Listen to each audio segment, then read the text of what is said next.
जय श्री राधा, जय श्री कृष्णा। आप सभी प्रिय दर्शकों का हमारे चैनल आई माइस्ट्रो गुरुजी में बहुत बहुत स्वागत है। प्रिय दर्शकों, आज चर्चा करेंगे केतु की, क्योंकि सभी ग्रहों की जितनी चर्चा होती है उतनी चर्चा में केतु रहते नहीं हैं, लेकिन जीवन में केतु का भी बहुत महत्व है। केतु का इतना अधिक महत्व है कि केतु ही प्रजनन शक्ति के कारक होते हैं। सभी जीव जंतुओं में, सभी प्राणियों में, मानव में भी प्रजनन शक्ति के कारक केतु होते हैं। एक तरीके से कहा जाए तो सृष्टि के संचालन में अप्रत्यक्ष रूप से केतु का बहुत बड़ा योगदान होता है। केतु कुछ चीज़ें अप्रत्यक्ष रूप से करते हैं, तभी तो इनको जो है पैसिव एजेंट कहा गया है और राहु को एक्टिव एजेंट कहा गया है। तो केतु को पैसिव एजेंट इसीलिए कहा गया है कि ये अप्रत्यक्ष रूप से कुछ चीज़ें करते हैं। हमारे प्राचीन ऋषियों ने इसीलिए केतु को रहस्यमयी दिव्य ज्योति कहा है कि केतु ऐसी दिव्य ज्योति हैं जो कि रहस्यमयी हैं। केतु के रहस्य को बहुत आसानी से नहीं समझा जा सकता है, लेकिन यही केतु व्यक्ति को तमस की ओर ले जा करके अंत में सिखी के ओर भी ले जा सकते हैं। केतु के 3 लक्षण होते हैं, तमस, ध्वजा, सिखी। तो अब सबसे बड़ी चीज है कि तमस का मतलब क्या है? अंधकार। ये नहीं, ऐसा वो अंधकार नहीं कि रात्रि के बाद दिन आएगा और दिन के बाद अंधेरा आएगा, दिन के बाद जो अंधेरा आएगा वो बहुत बड़ी भयानक रात होगी। वो अंधकार नहीं।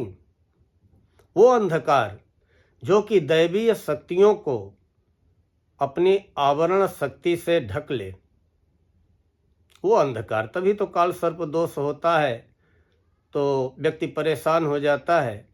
और जबकि काल सर्प दोष में यही तो होता है कि अच्छे ग्रहों का भी पूरा अच्छा फल नहीं मिल पाता है।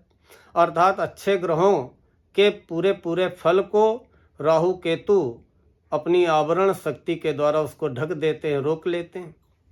तो तमस का ये मतलब होता है कि दैवीय तेज को ढकने की आवरण शक्ति आ जाती है।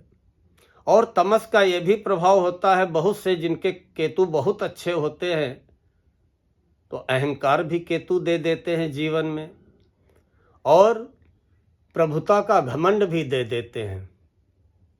प्रभुता का घमंड भी दे देते हैं। ये सब कुछ देने के बाद केतु का एक लक्षण है ध्वजा। आप देखते हैं कि केतु का प्रतीक चिन्ह झंडा होता है, फहरा रहा है। अधिकतर लोग ये भी समझते हैं कि ये तो यश कीर्ति केतु हमें दिलाएंगे, हमारी ध्वजा जो है पूरी दुनिया में फहरवाएंगे। लेकिन ध्वजा को जननेंद्रिय कहते हैं, और जननेंद्रिय का मतलब होता है प्रजनन शक्ति। जो प्रजनन शक्ति प्राप्त होती है सभी प्राणियों को, उसमें भी केतु का बहुत बड़ा महत्वपूर्ण रोल होता है। तभी तो अगर संतान को लेकर के कोई अगर दिक्कत होती है, और आज का वीडियो उन दर्शकों के लिए बहुत इम्पॉर्टेंट है जो कि संतान पक्ष से लेकर के किसी न किसी रूप में पीड़ित रहते हैं, या संतान को लेकर के चाहे करियर हो, चाहे विवाह हो, कोई भी बात हो, तो उसको लेकर के चिंतित परेशान रहते हैं। उसके बाद केतु का तीसरा लक्षण होता है सिखी। सिखी का मतलब क्या है? बाण। सिखी कहते हैं बाण को। वो बाण जो कि भौतिक आवरण को खंड खंड कर दे और आपको दिव्यता की ओर ले जाए। तो केतु ये भी करते हैं। कहाँ तो तमस में ले जाते हैं पहले, और बाद में सिखी अर्थात आपको दिव्यता की ओर ले जाते हैं। व्यक्ति दीक्षा लेता है, सीखता है, भिक्षुक बन जाता है, गुरु दीक्षा लेता है, कंठी ले लेता है, अध्यात्म की ओर प्रेरित हो जाता है। यही केतु अध्यात्म के पथ प्रदर्शक बन जाते हैं। मन में, चेतना में सबसे ज़्यादा प्रभाव डालने वाले होते हैं। हमारी चेतना को, हमारे मन को प्रभावित करने वाले होते हैं। छाया ग्रह हैं, हम इनको देख नहीं सकते हैं। इनका न कोई दिन है, न कोई कुंडली में घर है, न कोई स्थान है। ये जिसकी राशि में होते हैं कभी कभी वैसा प्रभाव देने लगते हैं, जिस ग्रह के साथ में होते हैं उसके अनुसार कार्य करने लगते हैं। इनको हम मूर्त रूप में देख नहीं सकते हैं। केतु छाया ग्रह है, इसकी कल्पना कर सकते हैं। तभी तो कभी कभी राहु केतु कल्पनाओं पे, हमारे मन पे बहुत बुरा असर डालते हैं। कभी कभी ऐसी स्थिति आती है कि राहु चंद्र एक साथ हो, चंद्रमा नीच के हो, राहु साथ में हो, तो व्यक्ति अवसाद डिप्रेशन में चला जाता है। यही हाल अगर केतु चंद्र एक साथ में होते हैं तो भी चंद्रमा पीड़ित हो जाता है। तो ये हमारे मन पे, हमारी चेतना पे असर डालते हैं। तो केतु भी हमारे मन व चेतना पे असर डालता है। पहले दुष्प्रभाव डालता है, लेकिन बाद में हमारी मन और चेतना को बिल्कुल सच्चाई की ओर ले जाता है, दिखा देता है कि सारी दुनिया में जो कुछ मौज मस्ती की सब झूठ है, सब बेकार है, सच्चाई का ज्ञान करा देता है। ये केतु की उपयोगिता होती है। किसी भी प्रकार की संतान की समस्या है, आप केतु को प्रसन्न कर लें, संतान संबंधित समस्याओं का निवारण हो जाएगा। आइए जानते हैं कि 18 मई तक केतु अपनी कन्या राशि में विराजमान है। बुध की कन्या राशि में केतु 18 मई तक रहेंगे। और गोचर में केतु तीसरे, छठे, 11वें जब राशि से होते हैं तो अच्छे परिणाम देते हैं। पहले जान लेते हैं मेष राशि वालों के बारे में कि मेष राशि वालों, आपकी राशि से छठे घर में केतु विराजमान है। छठा घर रोग ऋण शत्रु का होता है। आपको सफलता मिलेगी, लाभ भी होगा, लेकिन कुछ अवरोध आएंगे, कुछ रुकावटें अवश्य आएंगी। बिगड़े हुए काम में सुधार आएगा, कुछ आपके बिगड़े हुए काम बनेंगे 18 मई तक। और उसके अलावा यात्रा का भी योग बनेगा 18 मई तक। शुभ समाचार भी कहीं न कहीं से आपको 18 मई तक मेष राशि वालों केतु की कृपा से अवश्य प्राप्त होंगे। अब हम चर्चा करते हैं वृषभ राशि की, टॉरस। वृष राशि वालों, आपकी राशि से 5वें भाव में केतु अभी गोचर में चल रहे हैं। 5वें केतु संतान संबंधी दिक्कत खड़ी कर सकते हैं। खासकर वृष राशि की गर्भवती महिलाएं विशेष अपना ख्याल रखें, क्योंकि केतु धोखेबाज ग्रह भी हैं और कभी कभी विपरीत परिणाम में गर्भ की स्थिति को डिस्टर्ब कर देते हैं। वैसे वृषभ राशि वालों, 5वें केतु खर्चा अधिक कराएंगे, लाभ कम कराएंगे। और किसी शुभ कार्य पे, मंगल कार्य पे खर्चा कराएंगे। विदेश यात्रा का भी योग बनाएंगे, और नहीं तो अपने देश में ही पर्यटन के अवसर 18 मई तक अवश्य प्रदान करेंगे। अब हम बात करते हैं मिथुन राशि की। मिथुन राशि वालों, आपकी राशि से चौथे भाव में केतु विराजमान है। चौथा घर सुखों का होता है, भूमि भवन वाहन और मन का कारक। मन का भी घर चौथा ही होता है, क्योंकि इस घर के चंद्रमा कारक होते हैं। तो काफ़ी भाग दौड़ करनी पड़ेगी मिथुन राशि वालों, लेकिन सफलता मिलेगी, सुखों में वृद्धि होगी, धन का लाभ होगा। जब आप भाग दौड़ करेंगे, प्रयास करेंगे, तो इतनी तो आय हो ही जाएगी कि आपकी जीवन गाड़ी बहुत आसानी से चलती रहेगी। आय के साधन मिलेंगे, बनते रहेंगे। आपको भूमि वाहन सुख भी प्राप्त हो सकता है। घरेलू झंझटों से मन अशांत रह सकता है। अब हम बात करेंगे कर्क की। कर्क राशि वालों, आपकी राशि से तो तीसरे केतु बहुत शुभ परिणाम देने वाले हैं। गोचर में तीसरे केतु बहुत अच्छे परिणाम देते हैं और आपकी राशि से तीसरे भाव में 18 मई तक रहेंगे। तो पिछले समय से जो कुछ आपके रुके हुए कार्य हैं, वो केतु की कृपा से अवश्य पूरे होंगे। कर्क राशि वालों, जो कुछ आपकी योजनाएं आधी अधूरी पड़ी हैं, जो सपने अभी तक नहीं पूरे हुए हैं, वो आपके 18 मई तक केतु की कृपा से अवश्य पूरे होंगे। अटके रुके काम आपके बनेंगे, धन लाभ के अवसर प्राप्त होंगे और किसी मित्र की सहायता से आपका कोई बिगड़ा काम 18 मई तक अवश्य बनेगा। अब हम बात करते हैं सिंह राशि की। सिंह राशि वालों, आपकी राशि से केतु दूसरे घर में है। दूसरा घर जमा धन का होता है, वाणी का होता है, कुटुंब व परिवार के सुख का होता है। 18 मई तक केतु बहुत अच्छे परिणाम नहीं देंगे सिंह वालों। व्यर्थ की दौड़ धूप कराएंगे। जितनी दौड़ धूप करेंगे उस हिसाब से आपकी आय नहीं होगी, खर्चे अधिक होंगे, आकस्मिक खर्चे सामने आ सकते हैं। घर परिवार को लेकर के दिमाग में उलझनें बनी रहेंगी, आपको शरीर में भी कोई न कोई कष्ट हो सकता है। खैर, इसके उपाय हम वीडियो के लास्ट में बताएंगे। और जिन राशि वालों के लिए बहुत अच्छे परिणाम निकल करके नहीं आ रहे हैं, वो राशि वाले 18 मई तक जो हम उपाय बताएंगे वीडियो के लास्ट में, वो अवश्य करते रहें। अब हम बात करेंगे कन्या राशि की। कन्या राशि वालों, आपकी राशि से पहले घर में अर्थात आपकी राशि में ही केतु विराजमान है। अब जब पहले भाव में केतु होते हैं तो कभी कभी ऊंचाई से गिरा देते हैं, व्यक्ति के सर में, चेहरे में, मस्तक में चोट आ जाती है।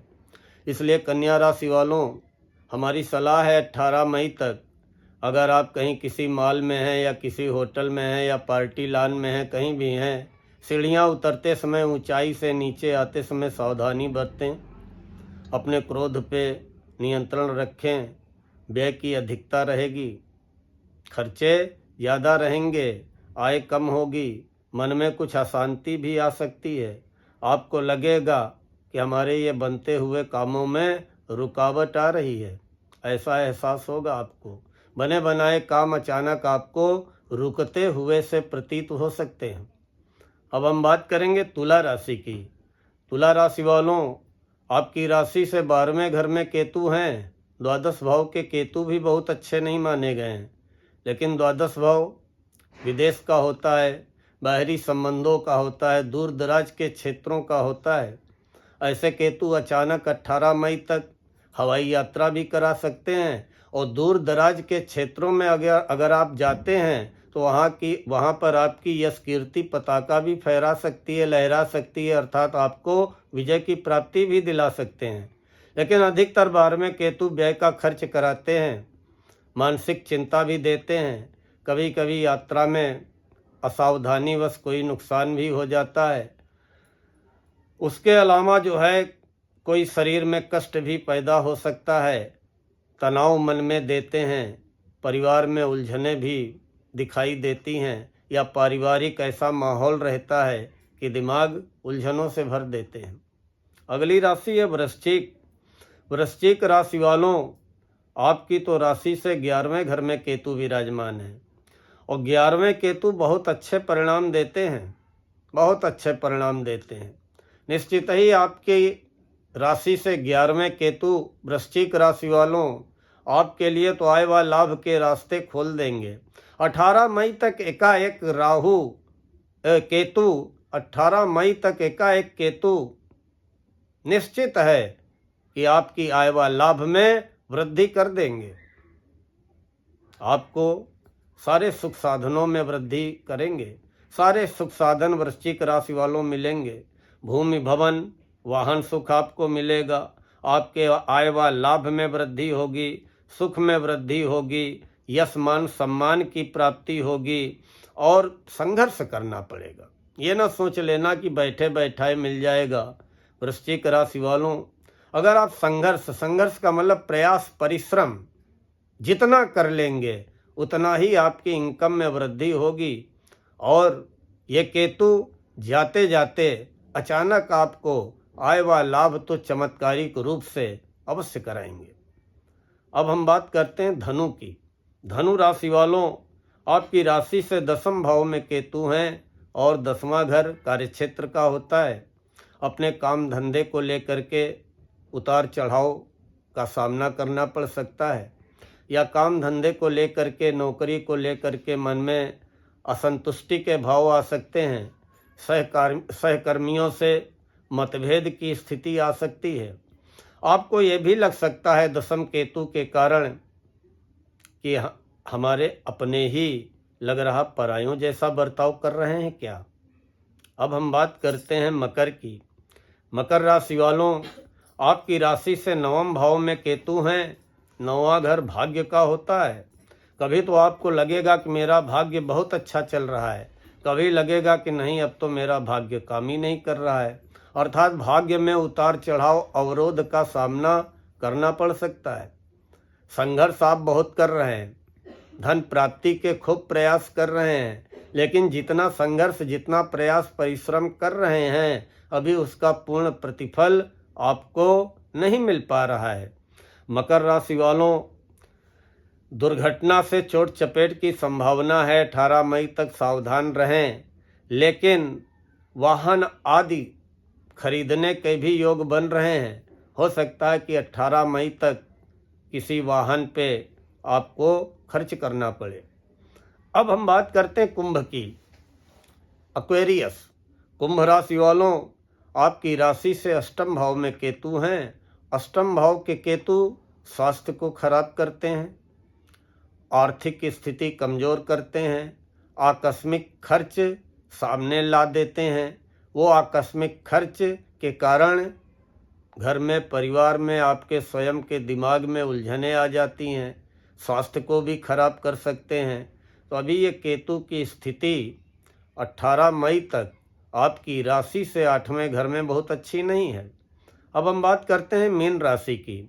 मीन राशि वालों, आपकी राशि से सप्तम भाव में केतु विराजमान है और राशि से 7वें केतु गोचर में खर्चा अधिक कराते हैं और लाभ हुआ आय कम कराते हैं। घरेलू उलझनों के कारण मन में तनाव व्याप्त हो जाता है। घर में कोई न कोई ऐसी उलझन, बातचीत हो जाती है कि अच्छा खासा दिमाग तनावग्रस्त हो जाता है। बनते बनाए कामों में रुकावटें दिखाई देती हैं। इसलिए जिन राशि वालों के लिए अच्छा है वो भी, और जिन राशि वालों के लिए कुछ केतु के अशुभ परिणाम दिखाई दे रहे हैं वो भी, सभी 12 राशियों वाले सभी दर्शकों से और खासकर जो हमारे फॉलोअर्स हैं उनसे हमारा निवेदन है कि आप केतु के उपाय आजीवन करते रहिए। चाहे केतु शुभ हो, चाहे अशुभ हो, चाहे कुंडली में शुभ अशुभ हो, चाहे गोचर में शुभ हो या अशुभ हो। बड़ा आसान उपाय है कुत्तों को खिलाना। नियम बना लीजिए जीवन में कि हमको जहाँ कहीं भी कुत्ते मिल जाएंगे हम उनको खिलाएंगे जरूर। वैसे तो कहते हैं कि काला कुत्ता हो, काला सफ़ेद कुत्ता हो, मतलब चितकबरा कुत्ता हो, मल्टी कलर रंग बिरंगा कुत्ता हो, लेकिन जो मिल जाए। और जब आप खिलाने लगेंगे तो एक दिन आपको चितकबरा भी मिल जाएगा, काला भी मिल जाएगा। जाके हृदय भावना जैसी प्रभु मूरत देखी तिन तैसी। आप कुत्तों को खिलाना प्रारंभ कर दे, संतान संबंधी हर समस्या का निराकरण अगर आप कुत्तों को खिलाते रहेंगे तो हो जाएगा। चाहे संतान का विवाह ना हो रहा हो, चाहे संतान को नौकरी ना मिल पा रही हो, चाहे संतान को कोई शारीरिक कष्ट हो, चाहे संतान का दाम्पत्य जीवन सुखमय ना हो, या आप नहीं संतान है और कई साल शादी के हो गए, संतान गोद नहीं भर पा रही, गोद नहीं भर रही, संतान नहीं हो रही, आप कुत्तों को खिलाने लगे। और कुत्ते को जानवर समझ के नहीं तो उसके आगे उछाल दिया। बड़े प्यार से उनके आगे रख दीजिए और जब वो खाने लगे हाथ जोड़िए, चल दीजिए, फिर पीछे मुड़ के उनको बार बार मत देखिए। ऐसा वो मुंह का आशीर्वाद देंगे कि संतान संबंधी हर समस्या का निवारण हो जाएगा। बस नियम बना लो कि हम घर के बच्चों को बिस्किट लाएं या ना लाएं, लेकिन अगर रास्ते में कुत्ता मिल जाएगा तो हम खिला जरूर देंगे। अरे आप 1 पैकेट खिलाओगे, 10 पैकेट की व्यवस्था हो जाएगी, खिला करके तो देखो। दूसरे, अगर केतु अशुभ परिणाम दे रहे हैं तो साल में एक बार जाड़े के दिनों में शनिवार के दिन किसी धर्म स्थान पे या मंदिर में या किसी नीडी पर्सन को, भिखारी को, संत को चितकबरा कंबल, ऊनी कंबल चितकबरा मतलब रंग बिरंगा दान कर दे। केतु प्रसन्न हो जाएंगे।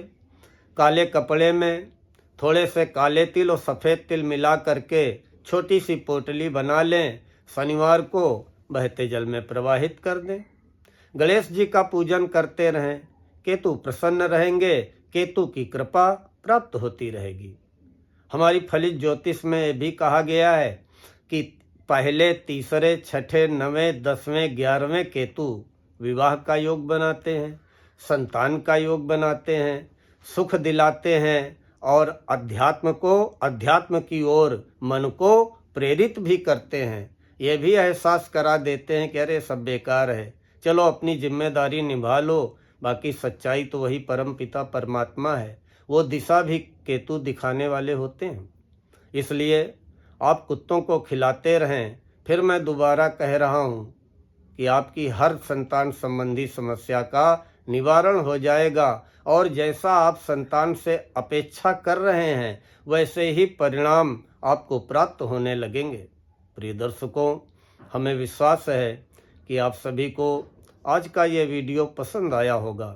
अगर पसंद आया हो तो लाइक व कमेंट अवश्य करें और कमेंट में जय गणेश ये अवश्य टाइप करके भेजें। हमें बहुत प्रसन्नता होगी और आपके ऊपर भी केतु भगवान की कृपा बनी रहेगी। और हमारे जिन प्रिय दर्शकों ने अभी तक हमारे चैनल IIM एस्ट्रो गुरु जी को सब्सक्राइब न किया हो, उनसे हमारा अनुरोध है कि कृपया हमारे चैनल को सब्सक्राइब कर लें, बेल आइकन दबा दें ताकि आगे आने वाले वीडियोज के नोटिफिकेशन आपको बराबर प्राप्त होते रहें। मिलते हैं शीघ्र अगले वीडियो में। तब तक के लिए माता रानी आपकी हर प्रकार से रक्षा करें और केतु भगवान की आपके ऊपर, आपके बाल बच्चों के ऊपर पूरी कृपा बनी रहे। इन्हीं शब्दों के साथ आज मैं अपनी वाणी को विराम देता हूँ। जय श्री राधा, जय श्री कृष्णा।